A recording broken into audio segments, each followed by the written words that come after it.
The Big 12 has danced its way into the Sweet 16. Between men's and women's basketball, several teams have advanced to the NCAA regionals. We'll start with men's hoops, where two teams are still alive in the NCAA tournament. Oklahoma and West Virginia earned their Sweet 16 spot Sunday night. With 18 points and 5 boards, Tayshawn Thomas led the Sooners to a 69-60 win over Dayton.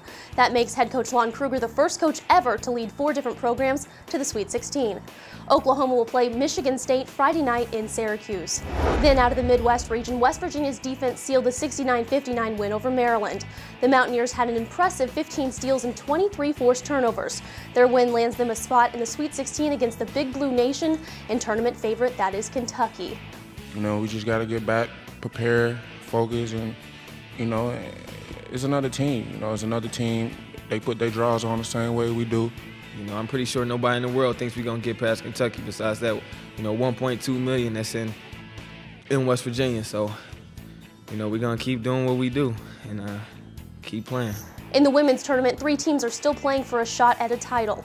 2 of those teams, Baylor and Texas, have already punched their ticket to the regionals. The Baylor Bears dominated Arkansas 73-44 to earn their 7th straight Sweet 16 appearance.